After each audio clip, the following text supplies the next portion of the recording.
What is a scat? Do you know what a scat is? Jazz scatting, isn't it? The old jazz scat. It's your basic jazz rap. So you must make random noises.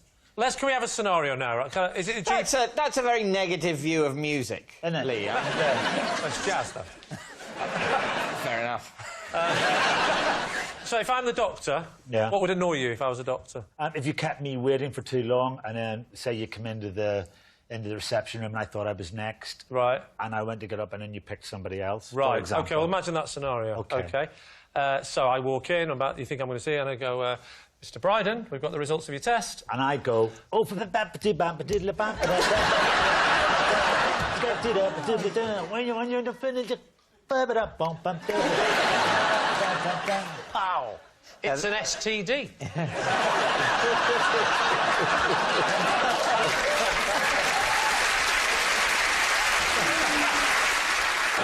Well, imagine I've made you angry, OK? Perhaps he's giving you an STD.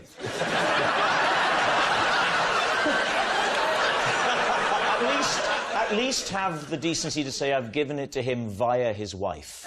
Right now, watch him now. Go on, jazz scatting, quick. I'm going to...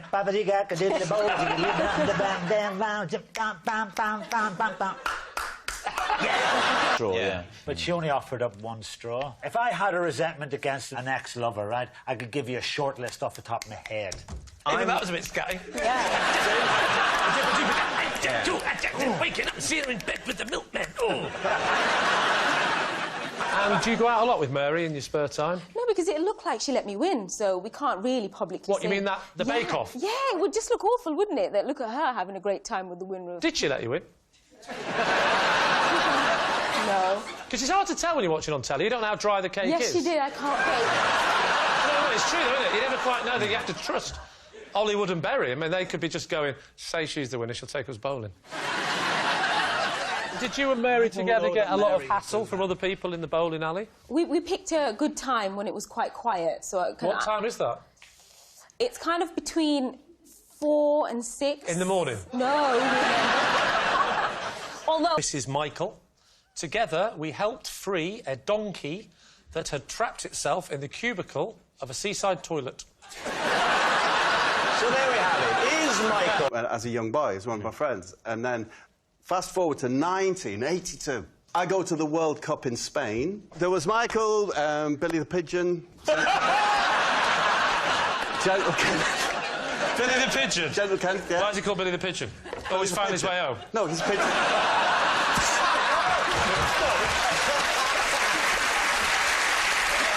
Because he had, like, a fat chest. What about Lee and the donkey? So, Lee, tell us your story. I was at the seaside.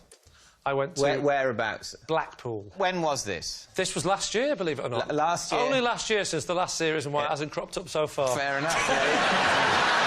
On holiday, or were you summer seasoning? Summer seasoning? Doing a summer season? I'm not a juggler.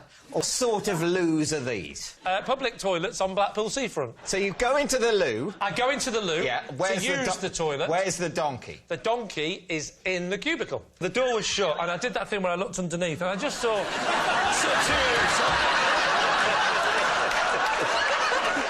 I said, you belong, mate. Which way was the donkey?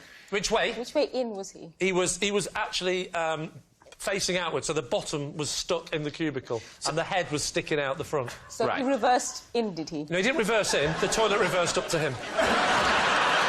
Yes, he reversed in. OK. It turns out someone had witnessed this happen. Yeah. He'd gone into the toilet. Who is this person who witnessed this happen? It was some guy was in there. Some other guy, not Michael. There's a guy... And he goes, I tell you what's happened here. Yeah. This donkey, and what did he say? I walked in and I went, blimey, there's a donkey stuck in the cubicle. And the man told us, this donkey has wandered in from the beach, you know, where they do the donkey rides, and then someone had used the hand dryer, and he's freaked, ran round, got disorientated, and then reversed into a cubicle. And at this point now, Michael was in there, because the other fellow went out. He said, I'm not dealing with it, I've got to go. I'm just the one that's here to explain the scenario. He said, the guy said, I'm not dealing with this one, I've just got a leopard out of the sink. You can do this one. So he goes out, and the donkey's back end was literally stuck inside the cubicle. How did you get the donkey out? I pulled the reins as hard as he had reins. That's why we knew he wasn't a wild donkey. There's a lot of wild donkeys as well. And pulling at his reins like that, and Michael sort of tried to lean over the back, and he had his beach towel with him, and gently gave him a little, I wouldn't say a whip, that would be hard, but enough to make him try and come forward. But it just didn't work. We could not get this donkey out. Right. Died. Hoofs fell off. Join us next week on What a Legend! At least it was the right way in to use the loo. Yes, perhaps he was using the loo. That's why he wouldn't come out. He needed the loo. Yeah. I hadn't thought of that. I say donkey, I mean fat bloke. I remember I was a fat bloke and I wanted to use the donkey. And he had one of those funny little Blackpool masks on of a donkey. It's all coming back to me now. I got arrested. I did 3 months in Parkhurst. I remember the story. He's in 3 months in Parkhurst. But since we last did the show. Michael is a prison officer. I think I'm David. So there we are. We need an answer. David... Can I just say, one final chance, he looks to me like a man who hangs round gentlemen's toilets.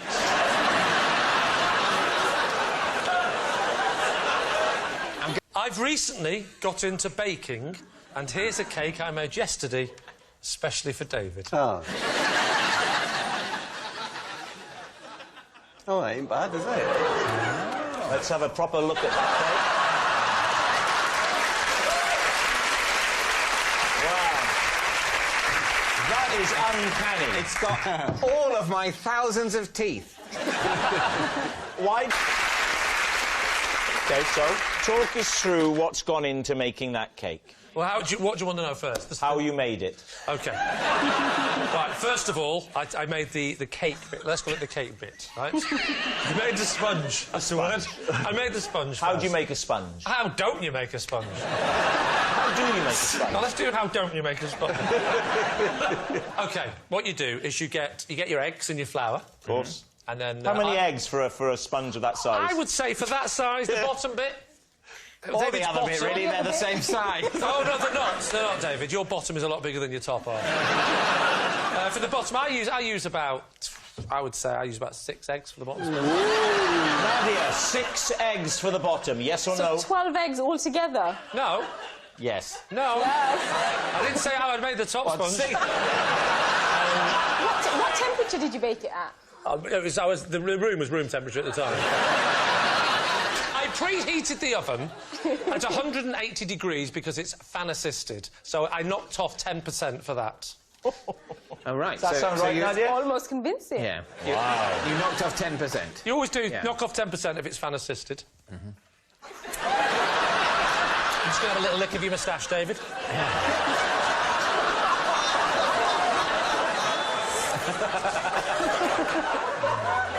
I hate to say it, Lee, but you've slightly spoilt my present.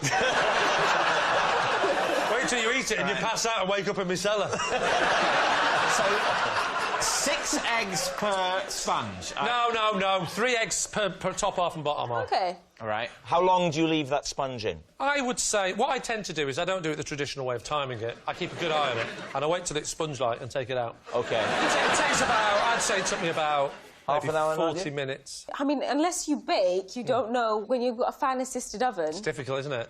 That, yeah. When you've got a fan-assisted... He seems to know. He seems to know that bit of... You seem to know that bit of information, which is... Not everyone knows that. Well, people are stupid. Yeah, well...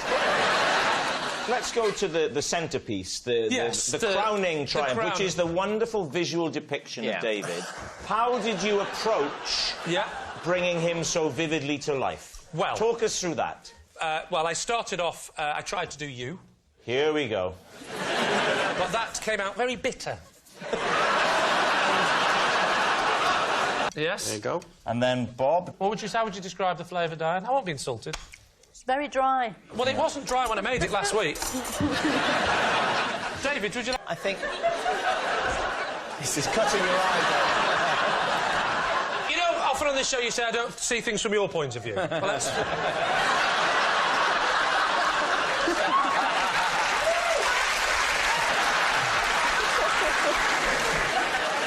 Is everyone still here? True. Yeah, OK, Lee. I'm going to keep these and take them home. And wear them when I make love to my wife. All right. Martin. I think it's true because... You're not listening, are you? You're undressing him. Lee, I'm sorry. She's looking straight past you. Mel, have some sympathy for the man. Now I know how Tony Hadley feels.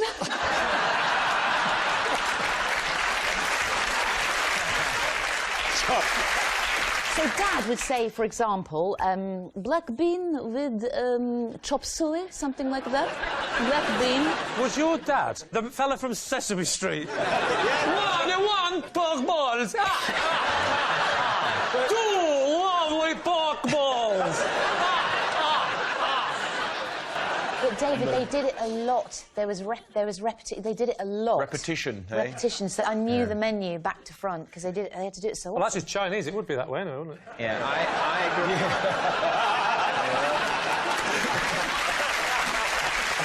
Romesh, what are you, David? Actually, you've got two Davids. We'll call you the Haymaker and the Librarian. What are you thinking, David? Well, I think I don't believe it. You realise, I like the system you've got there. We're going to call you the Haymaker and the Librarian. So what do you think, David? David orders pizzas. Can't imagine him ordering It's amazing the things that people won't believe of me. Can't imagine him ordering Orders pizzas. pizzas? Yes.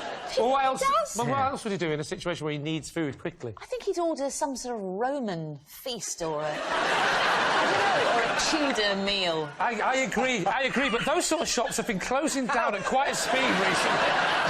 I can't imagine him just ordering... Tudor meal? I could just speed dial Tudor meal. I'll just have the Tudor meal number 4. With extra wrens. So he knocks on the door. When he knocks on the door, did you have a plan that when the pizza man comes round, you're going to ask him, or was it a spur of the moment thought? Well, the body of the last pizza man was beginning to smell. You murder one pizza man, then you have to murder another pizza man. That's the domino effect. The bed was...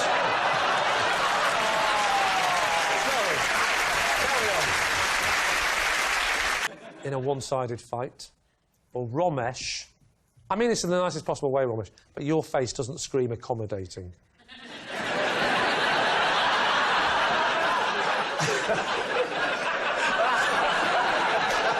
So what's it going to be? How long did it take to heal up? I asked the question again as you swerved it. I had to go to hospital. I don't understand that, but after you went to hospital, how long did it take for your arm to get back to normal? So Oh, no, I had an operation. My client does not want to answer the question. I'll tell you what happened. Charlotte, and she's my judo instructor, and she told me off recently when she caught me having a pint in my judo kit just before a tournament. Before a tournament? Oh, that's the very worst time to be drinking, isn't it? Action is, this is BBC News on the date. I'm Moira Stewart. Good morning. I'm genuinely having a panic attack that my kids are late for school. And that's the bit that shocked... What about Lee? Lee, yes, tell us about how you got into judo in the first place. Well, how does anyone get into judo? I was watching Kung Fu Panda. And ruled out Kung Fu. My kids loved it, and so they decided to take up martial arts, and they decided to take up judo. So I took my children to the judo, and it was a bonding thing. I said, all right. They said, come on, Daddy, you do it. So I joined the adult class whilst they did the kids' class. How many weeks have you been going to judo? I'd say I've been through about 30 lessons. So it's like a weekly class Correct. for judo, but how does the tournament work? Well, after Is that on the same day as the class, or...? Yeah, so we do it every week. We have a class, Yeah. and then he said to all the men and the women in the class, he said... Who's he? Charlotte. No, I haven't got to Charlotte yet. I haven't got to Charlotte. I thought she was your judo instructor. She is. She is? She is, yes. But he said... Let me finish. I said tournament. Tournament? I've only done for... I said, I'll do a tournament when you have a sex change, mate. So she said, next week we're going to have a little bit of a tournament between you lot.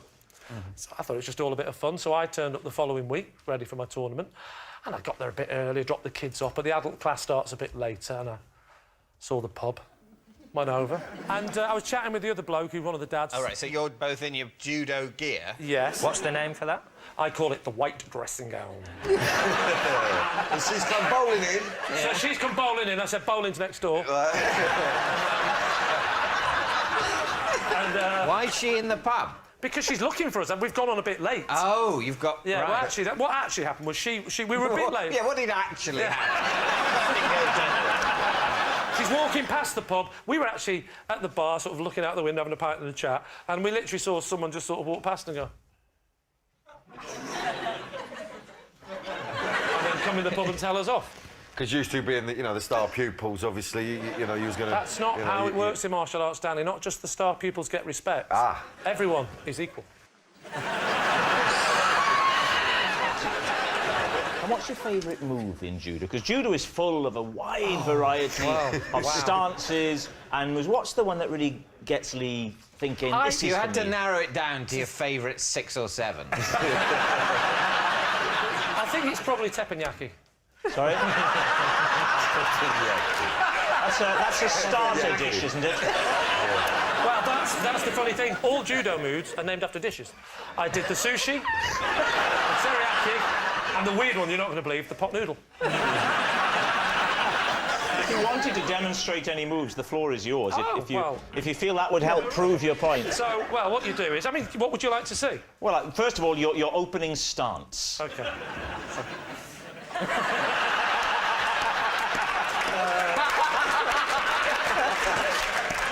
Well, don't do it back. Well, an example of a move. Rob, come out here, I'll show you. Not in a million years.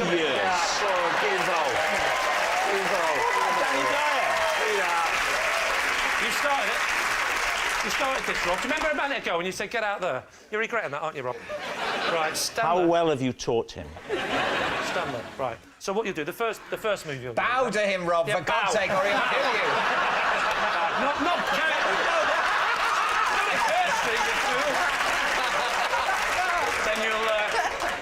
Then you come here. Ryan! You take a lapel like this. Yeah. You will take a lapel like this. Yeah. OK. Oh! Right foot forward like this. Yeah. Don't you dare. I will. And then you get like that, and then you sort of lean on, and then you...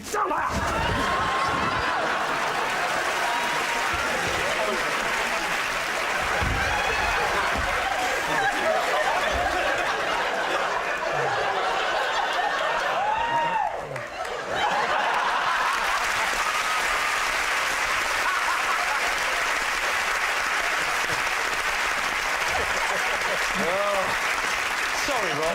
They just said in my ear, are you OK, Rob? I'm a BAFTA-nominated actor! So... No, the car park outside of Old Trafford. Oh, it was the car park of Old It was Trafford. a very wet, typical kind of northwest day. And Let's not be northernist.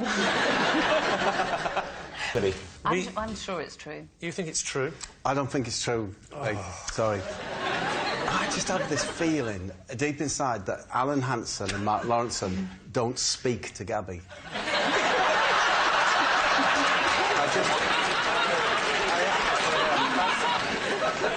I know what you mean.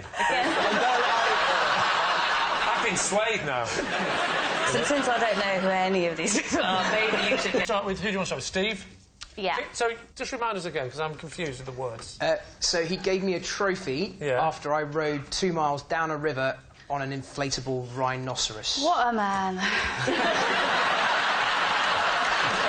Catherine, did I ever tell you about the time I rode down the river on a real rhinoceros? It's on. Just saying. Why have you kept in touch? Last month, I was honoured to be made captain of my netball team. How many players are there in a netball team? What? How many players are there in a netball team? You didn't let me finish the sentence. Last month, I was honoured to be made captain of my netball team. Shortly afterwards, I was sacked after I picked the wrong amount of players. That was my problem. As captain, never knew. I'm fairly sure. 5. 5. 5. Is that No. No. Wait, go through the positions for me then. Will you remind me again what they are?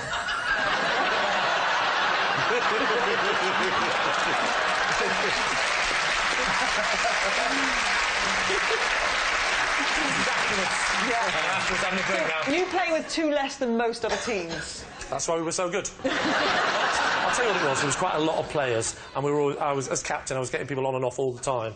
And so you lost track of how many were on. You had rolling subs, did you? Rolling subs. Yeah, that was her name. That was her nickname, anyway.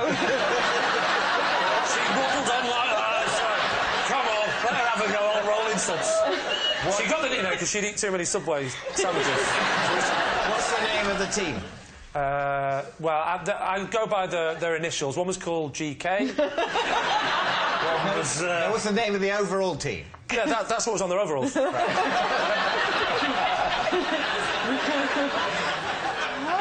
No, it was... so the team, they were all women, apart from myself, because I'm a man. So it wasn't a men's netball team, it was a women's netball team with one man. But I was asked to be... What position do you play? I played the goalkeeper. Not the net keeper. That's the mistake I made. Goal defence? No, you have a goalkeeper and a goal defence. Oh, okay. Do you? Yeah. Thank God for that. I don't think we established the name of the team. They must have had a name. So basically, I will now come up with 6 names of girls. No, we don't want team name. Team name. Said, what were the girls called? What is the team name? Like there's the Surrey Storm.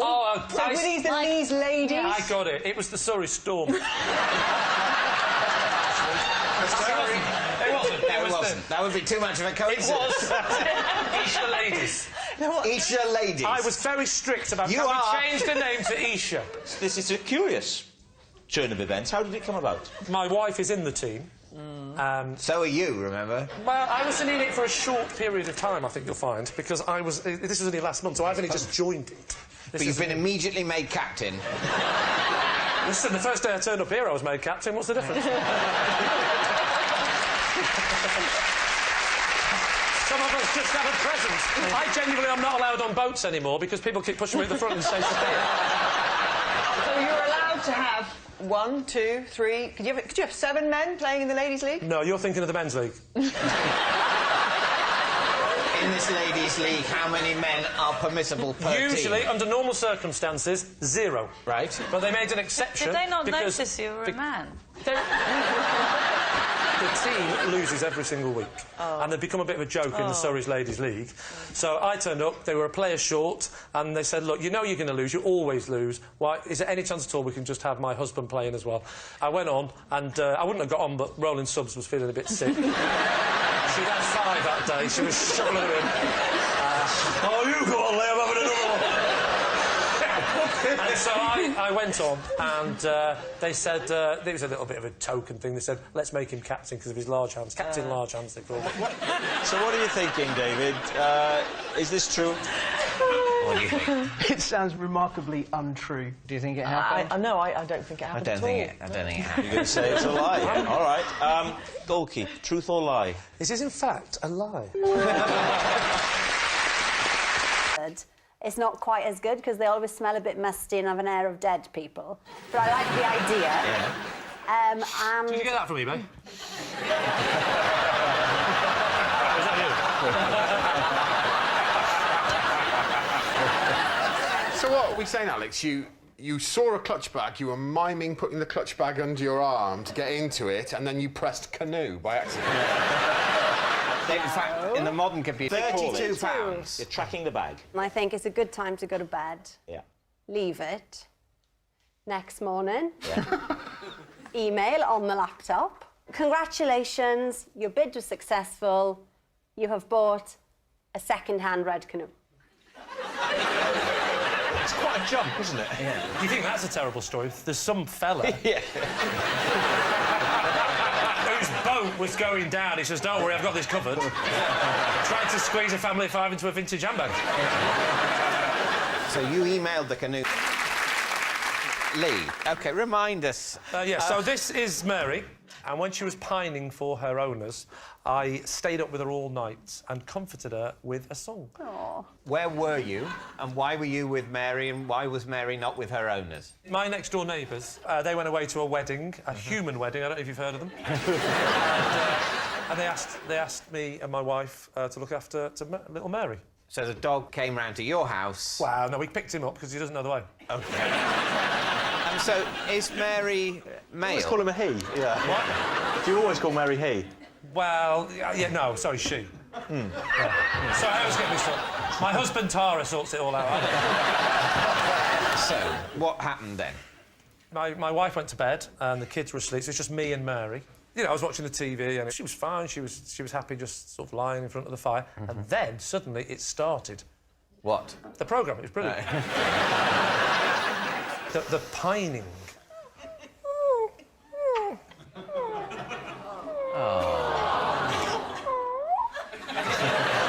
So this pining got worse, the pining got worse and worse. That was breaking my heart, it really was, and ruining the show I was watching. So it wasn't, it was the one show, I didn't care. And I phoned her. Your wife goes to bed before the one show. No, David, I'd recorded it. You're right. Always record. You record the one when show. There's literally nothing else to watch. And I phoned up my neighbour who was at the wedding, and I said, "Look, Mary's pining." She said, "Have you tried everything?" I said, "I've done everything. I've taken my foot off her tail. So they said, "Well, you're not going to believe this." They said, "But there is a way that you can keep her calm as she calms down." Right. Do you, by any chance, have the song "Money for Nothing" by Dire Straits? and she said that the owner said, if you play that song on your CD player, Mary will calm down. So I get the CD, I put it on, and it was like magic. It was unbelievable. The second it went... Can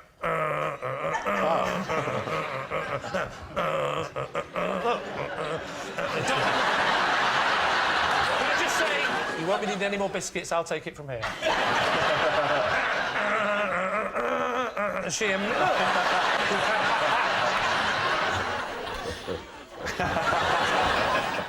My name is Mary. And I do Tommy Cooper impressions.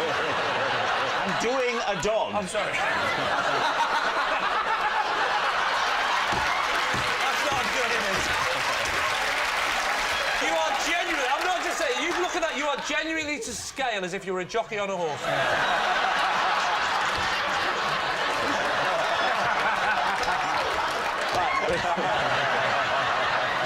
My name is Mary.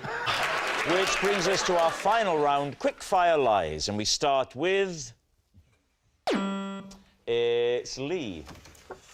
I once took my trunks off in the communal area of a ladies' changing room after getting out of a pool and misreading the signs through my foggy goggles. David's team. So, where was the swimming pool? It was at the leisure centre. All right. Where was the leisure centre? It's next to the swimming pool. It was my local leisure centre. OK. Did anyone see your genitalia?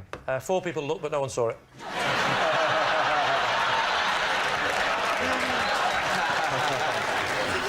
I'm keen to know, at which point were you planning to take off your goggles? When I get out of the pool, I shake off like that. Yeah.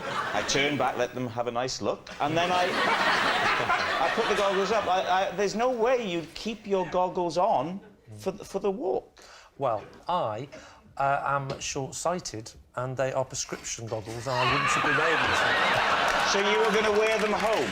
Not wear them home, no. I was going to put my glasses on that were in the dressing room. So the reason you kept the goggles on that stopped you being able to see was so that you could see. The irony. So you get into the changing rooms. Yes. Now it's goggles off like that. Yeah. And, so now you can't see anything I can't see a thing. Yeah. There was actually no one in the room. It's trunks down like that. Yeah. Yeah. And that's when I heard the voice. And what was the voice? Hello, I live in your trunks. Well, that's another story for next week. No, that's the children's book you're working on. I still feel publishers will be nervous. So I go in, I do that, I bend over, speedos down, and... Is that your technique? Goggles off, pants down? I mean, do you not go to your locker? I would take the goggles off, put them in the locker. I wouldn't go goggles off, pants down, right. Where's my locker? Was that the locker? No, I was at the locker. What did the voice say? The voice said, excuse me, and I said, excuse me, not sure you should be in here. Did you not question yourself at this point? Question myself? I questioned her. What are you doing in the men's changing room? I said, Alex, could you say excuse me in the relevant way? I'll show you exactly how it went. Come out here. This is exactly how it went. Right. Where are we going? I'll walk you from the... Right, so I've left my child in the pool. Dad will be back in a minute. If they go down, blow. Can I dry in over here or something? You're in the shower, actually. Right, get out the pool. At this point, the goggles aren't yet steamed up. The goggles are on, they're fairly a bit wet, and I walked in. I'm in there, and then I think, right, and then I look up with my goggles. It's goggles up, trunks down. Excuse me?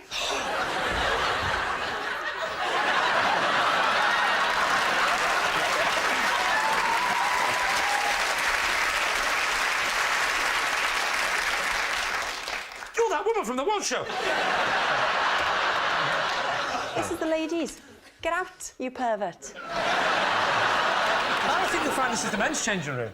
Hang on a minute. No, that's not right. Because if you said that to her, I think you'll find this is the men's changing room and you believed it, and your system would kick back in again. Bam! The pants would be... Oh, no. I wasn't going to make a point and go, right, come on then. Beat that!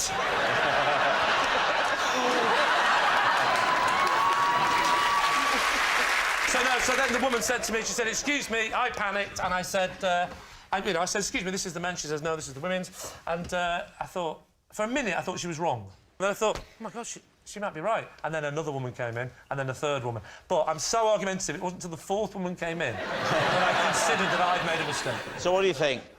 Was he telling the truth there, David's team? I think it's, without question, a lie. In fact, if it is the truth, I'm prepared to pull my trousers and pants down right now on this show.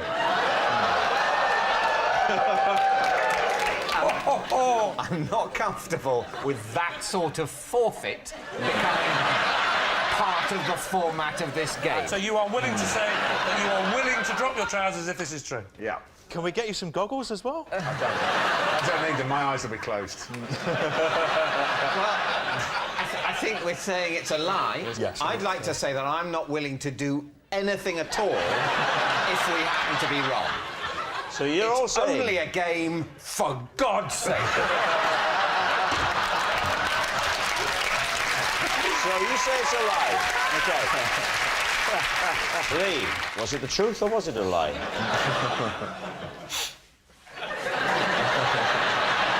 It is, in fact, Greg, true.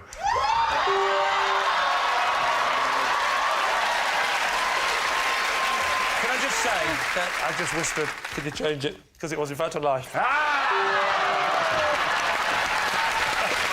Yes, it's a lie. How did the manager of the co-op, who came out with presumably the same hairstyle,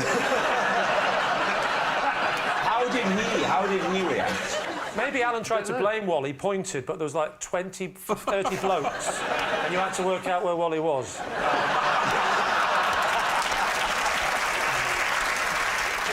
So the man's Lee. After an incident last year, I have a fear that some of my neighbours think I hunt ducklings. David's team. What was the incident? Hang on.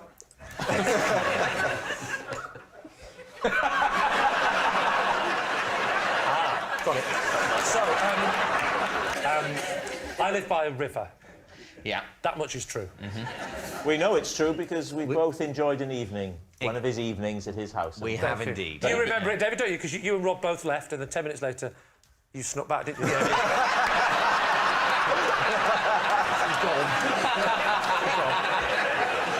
And I remember as David drove off going, I'll give you a lift, David! David! David! So, I live by the river. Yeah. And there was a duckling in the front of our house. Let's call it the driveway. Oh, right, yeah. And I didn't want to say driveway because I start making a mean all showbiz that I've got a car. Anyway, so there's the duckling, Which part of the drive? Was it down by the gate, so where it sweeps up around the lawn? I don't know. I got over the moat, to be honest with you. Actually, a duckling would be quite good at getting through. I reckon I know how. I was thinking about it. So this duckling on its own. Yeah. So there's a duckling on the drive. He's on the driveway. Yeah. This was the yellow, fluffy variety. Right. And so I decided I must catch the duckling and try and put it back in the water. Yeah. In the river. Why? You mean why have I got a heart, David? Yeah. Why did you bother about this non-human thing? Why did you eat it? So, yeah, no, Why duck did is... you baste it, fry it and shove it in your mouth? Are you saying that I didn't get... Sorry, David. Yeah, I mean, you could... You've had enough time to invent anything. Right. So you see the duckling on the drive. Yes. You pick up. What is this thing that you're picking up? This is. I have a big net in my house. Right. Yeah. And so I see this duck and I catch it and I scoop it up. So I've now got a duck in the net. You're right. And my plan was to look round for lots of baby ducklings and a sort of adult-sized duck going.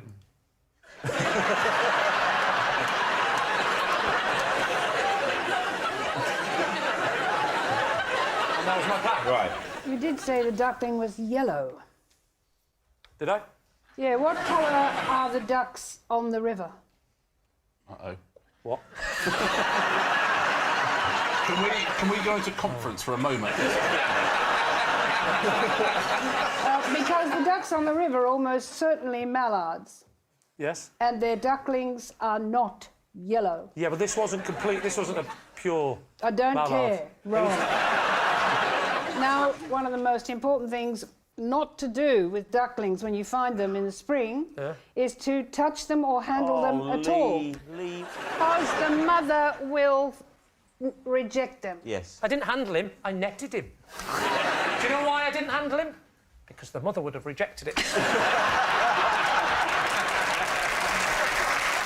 So how far have you walked A long to this way, point? because I couldn't find any ducks and any ducklings. So I'm now walking up, and I have noticed that people have passed me, and I've given them the, all right, and they've gone, all right. It dawns on me after half a mile, they're going, I think this stretch of the river, which is famous for fishing, I think that weirdo has been catching ducklings. They think I've scooped one out, because it's a proper big fishing net I've got. So I decided to go home, ring up the RSPCB. RSPCD. B, I said. D. P. There's the RSPB. Oh, sorry. RSPB, you idiot. Or the RSPCA. You thought it was B, you weirdo! Preventing cruelty to ducklings, that's a very niche market. Oh, no, we're only goslings.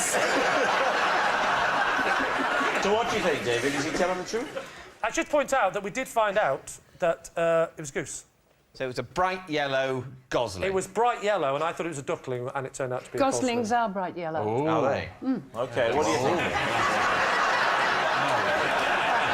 The thing is, it's so heavily embroidered, this story. Yeah.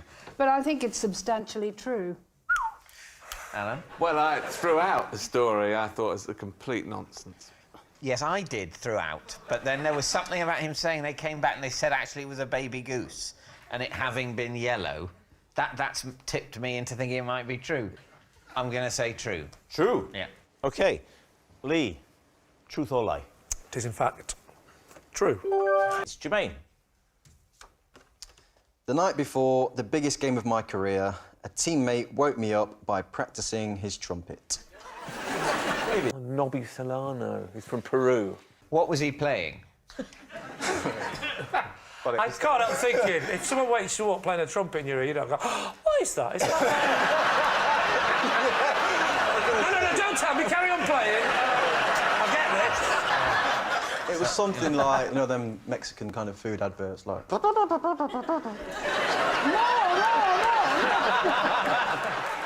And you say this was Nobby Solero? Nobby Solero is a very adult ice cream.